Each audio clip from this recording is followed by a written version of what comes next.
What is going on, everybody? Welcome back to Locked In Sports.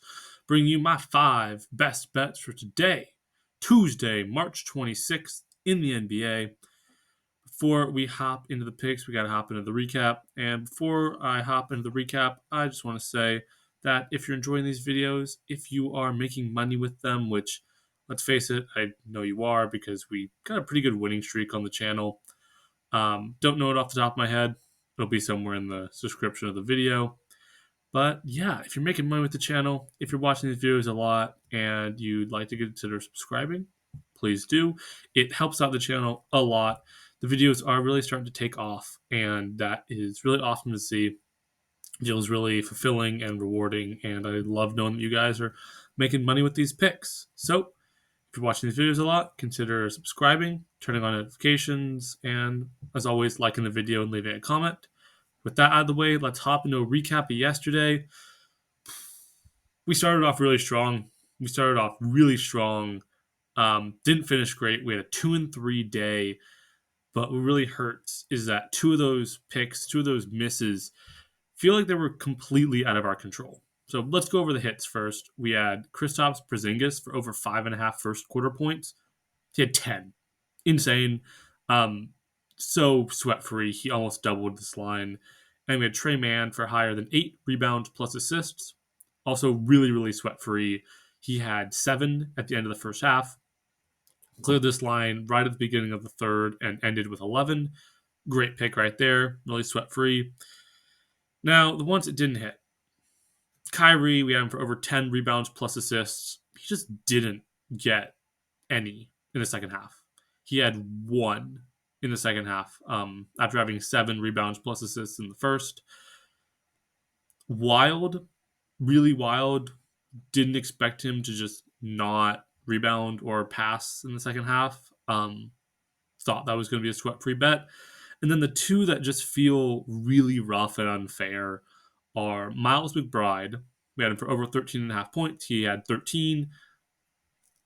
DiVincenzo set a new Knicks three-pointer record. So the time in the fourth quarter when it's normally just Miles McBride taking all the shots, when he racks up a lot of points and could easily clear this line, was just DiVincenzo shooting threes until he broke the record. The starters stayed on the floor way longer than usual. All the starters, other than Miles McBride, stayed on a lot longer than usual just to get DiVincenzo the record. They were also making sure Hart got his 6th triple-double this season. So just because two other guys on the Knicks were going for big stat lines, Miles McBride got overlooked in terms of shots. And it sucks, but it's going to happen sometimes. That's just really out of our control. And then Alex Caruso, over 2.5 first quarter points. He had 2 because he didn't start. He didn't start. Why didn't he start? Was it anything that we knew about? No. No, it wasn't. It's because they wanted to prevent injury. They want to keep him healthy. But they still need him to play games so that he can make the defensive first team. So they don't mark him out. They don't mark him questionable or anything, giving us no reason to think that he's not going to be starting, and then they don't start him, and it's just like an unfortunate position that I don't even blame the Bulls for. I think that's just the NBA and their new rules about how many games you have to play and how many minutes you have to play to be eligible for accolades at the end of the season, and those are a whole hot topic I'm not going to get into because 99% of the time they don't affect us here. Obviously, it hurt us a bit yesterday. Like I said, those 2 picks were just really rough and didn't expect them to not go our way, but we're getting 5-0 today. I got a good feeling about these games. We're going 5-0, and we're getting the channel out of this little slump it's been in. We're going back to the constant winning that we're used to. Let's get it. For my first pick of the day, I'm taking the Greek freak himself, Giannis Antetokounmpo, for over 5.5 first quarter points. Now he's averaging 7.2 over his last 10. He dropped 6 on the Lakers earlier this season, so really good spot to back him just pure numbers wise. Why first quarter specifically? Because as of right now, LeBron's doubtful. Anthony Davis is questionable. And I think if both those guys don't play, it's definitely a blowout. If one of them plays, it's a potential blowout, and I think Giannis can run through him first quarter. but we'll see about the rest of the game. And if both of them play, that's when I'd be looking at Giannis's full game line. But as of right now, as I'm recording, I like backing Giannis in the first quarter. I think that LeBron probably won't play, and Giannis will just run through the Lakers first quarter, capitalize on their team being a bit weaker, and yeah, like Giannis Antetokounmpo for over 5.5 first quarter points. For this next pick, I'm taking Giannis's teammate, another Buck. I'm taking Chris Middleton for over 5.5 assists. This line is way too low for Chris Middleton. He's been over this in every game since he got back from injury. It's only been 3 games, but yeah, he's over in 3 for 3, and he's averaging 7.7 assists, over 2 more than his line's at. Yeah, if you want to take first quarter because you're worried about a blowout, that's fair. I feel like this line is so low that I feel confident backing it for the full game. I think Chris Middleton could easily go over this in the first half, and I know he'll go over it by the fourth quarter. So even if it is a blowout, yeah, no, he's got this easily. So I'm taking Chris Middleton for over 5.5 assists. For this next pick, I'm hopping over to the Miami Heat. And I like Bam Adebayo for over 10.5 rebounds. Another line that I just feel like is too low. He's been averaging 12.6 over his last 10, so 2 rebounds above this line. And he grabbed 11 boards previously against the Warriors. Not as much as you'd expect, but still over this line. And he's over this line in 3 out of his last 5. And as always, I say this every time I take a rebounds prop against the Warriors. They're small. Bam's huge. Who they got? Draymond competing for rebounds with Bam?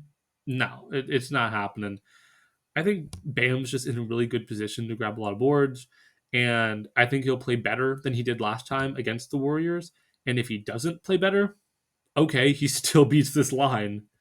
No matter how you look at it, I'm easily taking Bam Adebayo for over 10.5 rebounds. Now I'm taking another teammate. This time it's Bam's teammate. I'm taking Nikola Jovic for over 6.5 points. Why? Same story as every single other one of these lines. It's just too low for how he's been playing. He's averaging 7.9 over his last 10, so a point and a half above this line. And he dropped 11 on Golden State earlier this season. He's also over this line in 4 out of his last 5 games. Yeah. If you've been watching the Heat recently, it feels like Nikola Jovic is showing up more and more. He's just in more plays. He feels like he has a greater presence on the field, and he's becoming a core part of their offense. And I see that continuing here. 6.5 points feels way too low for him, and I'm easily taking Nikola Jovic for over 6.5 points. For my last pick of the day, I'm hopping over to the OKC Thunder to take possibly my favorite player. I'm taking Chet Holmgren for over 15.5 points.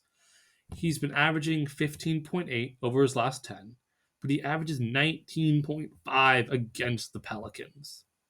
Yeah, he averages way over this line against the Pelicans. He's over this in 3 out of his last 5 games. This is a situation where I talk about lines like this a lot. The lines are at about how he's been playing recently, but given the matchup he has, I think he's definitely going over it. Lines like this hit for us a lot. I like them a lot.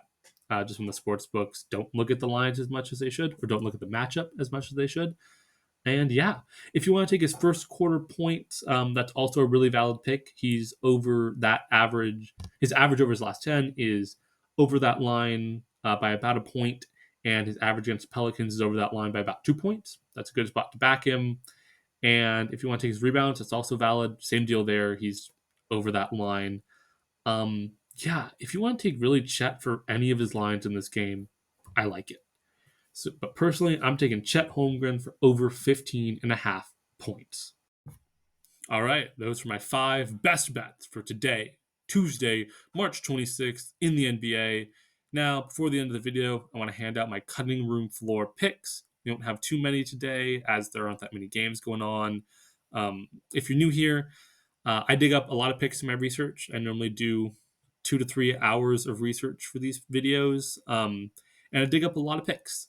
and I'm not going to hand all of them out. I like endorsing my 5 to 6 favorite, but the other picks are still picks I like, picks I endorse. And if you need something to add to a parlay, or it's for a player you like, or you just have a good gut feeling about the pick and you were going to take it anyway, here you go. But I'll rattle these picks off quickly. Just got a couple of them. I got Damian Lillard for over 34.5 PRA. He averages 25.5, 4.3, and 8.7 over his last 10. So above this line pretty considerably.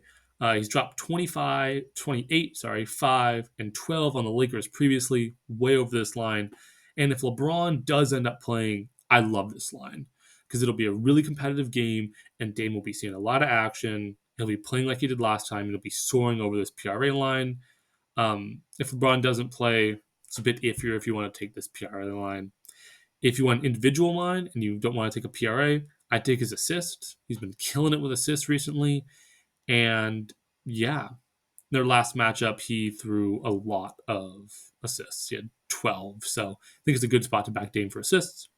I like D'Lo for a double-double. This is a plus money pick, so I didn't want to put in the main section because it's not – I'm not going to say it's a 75% going to hit.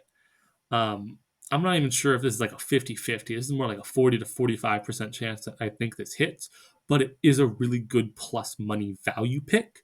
I like it because when he goes over his assist line, he goes over.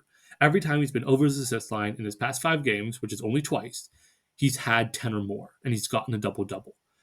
So I was looking at his assist line and then realized how often he hits a double-double, always when he goes over assists. So yeah, I like D'Lo for an assist. I also like last one here, Josh Giddey over 20.5 PRA. He's averaging 13.9, 6.8, and 5.2 over his last 10. Really great numbers, way above this line. But he's only averaging 9.5, 7, and 5 against New Orleans. Barely above this line. He is over this in 4 out of his last 5 games, but he's only over it once against New Orleans. If you want to take an individual line, I like his points line. Yeah, good spot to back Josh Giddey. All right, that's it for my cutting room floor picks. Only had 3 of them today. Like I said, there aren't that many games, and so there aren't that many picks. And as always, if I don't love a pick, I'm not going to endorse it. I'm not trying to find 20 different picks to hand out. I like going for quality over quantity, and that's why I think we're easily going 5-0 today. Yeah. Before I end the video, just want to say I'm making these videos a little bit shorter now. Let me know what you guys think about that in the comments. I realize that 16 to 17 minute videos are a lot to watch. I'm trying to keep these videos down to 12, 13 minutes. So they're easier to watch and you guys can still get all my analysis and see why I'm choosing the picks that I am. So if you like that, don't like it, let me know down below. And as always, if you enjoy the video, if you're making money with these picks, if you're watching me a lot, consider subscribing. It really helps out the channel. It really, really does. And turn on notifications so you know when I upload. Like, comment your own picks down below. Comment your picks and parlays. I love it when you guys do that. I sweat them out with you. I just love seeing where people's heads are at for lines. It also helps me make better picks when I know what other people are thinking about taking. So, yeah.